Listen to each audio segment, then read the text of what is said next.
Hey everyone, it's me, Paul, and I am finally back doing a gut reaction. And okay, it's really dark, so I hate to do this, but I'm going mask off immediately. I know I talk about this all the time with Weekend Deadpool and like how I want to keep the character true and not be myself and reveal it, but I got in this case. I just finally saw Deadpool and Wolverine, and I saw it with a few of my friends, and we all got together and had a great time together. But I, of course, went as Weekend Deadpool. It just felt right to me. I created Weekend Deadpool almost 2 years ago at this point, or nearing 2 years, and this is the first Deadpool movie that has come out since creating him, and it just really felt special. And speaking of special, just I've been really avoiding reviews, avoiding spoilers, especially, and just all that with this movie as much as I can. But for me personally, I know it's been getting mixed reviews, but completely honest, this came dangerously close to a perfect movie for me. And I think the only thing that holds it back from me calling it a perfect movie is just how much the perfect movies in my life mean. And I was I'm a 2000s kid, and I did not grow up with the Fox X-Men films. I didn't even grow up with the Spidey Marvel films, if that makes sense.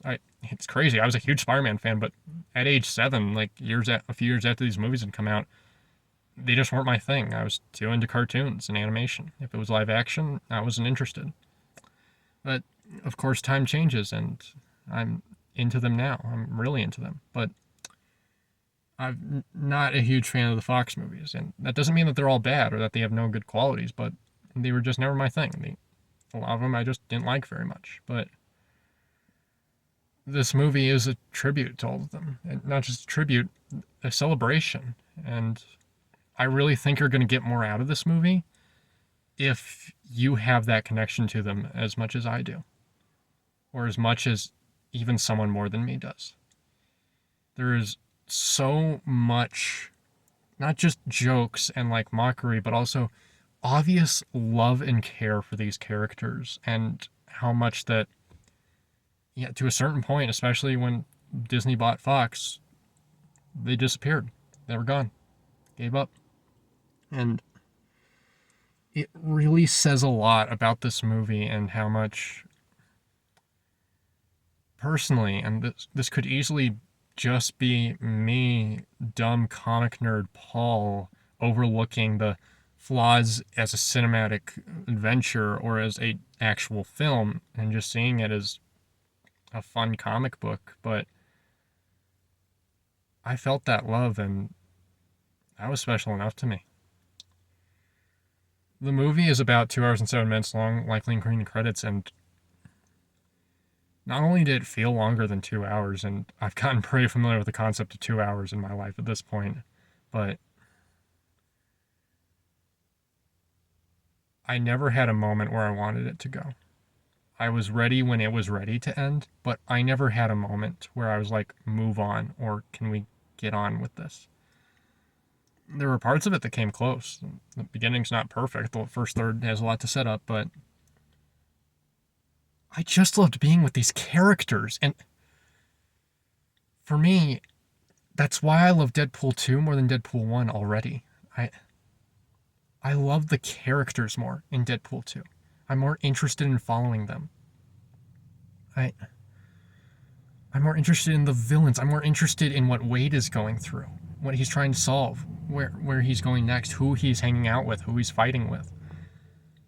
But in this movie,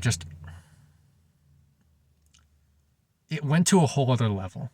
And just I went from someone who had never seen Hugh Jackman in a theater before to one of my favorite portrayals of a comic book character to date. And that's a lot coming from me. That is so much coming from me. Like, I've never even been a big Wolverine fan. I don't dislike him. There's a lot I enjoy, but I was never like the biggest fan of him, or like, ooh, he's the coolest, or he's my favorite X-Men. He came high, but he was never my favorite. But this movie just understood Wolverine. And Not only did it understand him in a way that I don't think any movie has outside of Logan, but it understood him in a way different to Logan. It didn't feel like a retread. This Wolverine is so broken and beat down and aggressive and angry and sarcastic and hostile, but in such a different way than the one we saw in Logan, and that's a good thing. But what worked for me the most in this film, and there's so much I can talk about. I can talk about all the cameos. I can talk about how great the action was consistently, how it constantly made me burst out laughing, even if I wasn't laughing at every joke. The incredible how the soundtrack is not only big and booming and so exciting, but how the licensed music I felt was used better in this film than the other two. It was just all the licensed music just came in at perfect moments. Like even the music used in the trailer found a way to get me so excited again when it came up. And what works about this movie most to me, and this might sound odd in describing it, but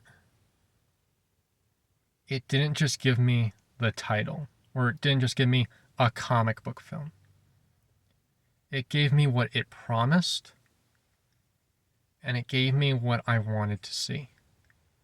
Godzilla x Kong, The New Empire, I saw earlier this year. I saw it with two of my friends, two of which who are here with me today. But while we recorded a gut reaction to that one back then, the video got screwed up, and I had lost that. But something that a lot of people criticized in that one that I did notice more as I thought about the movie that wasn't here is that Godzilla x Kong was a King Kong movie featuring Godzilla. He was barely in a third of the film, I feel like. Deadpool and Wolverine isn't a Deadpool movie that has Wolverine as the secondary character. But it's not a Wolverine movie disguised as a Deadpool movie to draw more people in. It balanced the two out, these two main characters who have so much history behind them and so much love and dedication and fans, and two of the most charismatic and caring and amazing actors of our time portraying these two. And it balanced them. They were given not just their time to shine, but their time together to be characters. And that's something that you can't always get out of a movie, and you really aren't always going to get out of a character you're not that interested in. This movie made me not just a fan of the MCU again, or like, I have hope for the MCU again. It personally reinvigorated me and personally gave me an absolute surge of exhilaration and dopamine that I have needed in weeks. And I've been getting a few surges like that recently, but this one was something really special to me. And it wouldn't have even been half as special if not for the people I got to share it with. You all know who you are. You all mean the fucking world to me. This movie, I know why this movie doesn't work for everyone.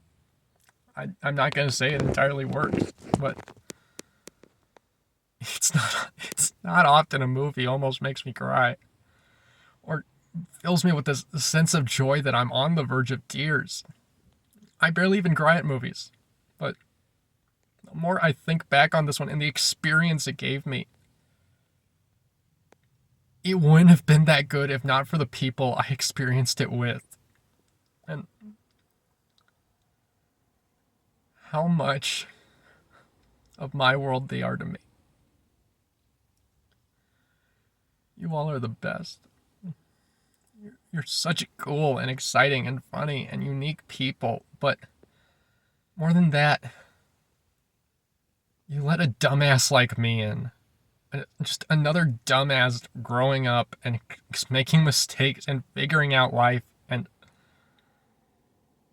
I don't always get that second chance. I don't always have that person who is there who will extend their hand and grab it with me. That's part of why I created these characters. It's part of why I created Hulk, why I created Weekend Deadpool, why I created Logan Nemo. Because they are my characters. They are my friends too. But that can't replace the sheer magic of all of you being my friends. This movie is fucking phenomenal. Go see it. Go enjoy it. Even if it's not for you, find something in it that gives you joy, that excites you, that you enjoy about it. 5 stars. Easy. I'll see you all next time. Wherever the 4 of us may be next. Take care.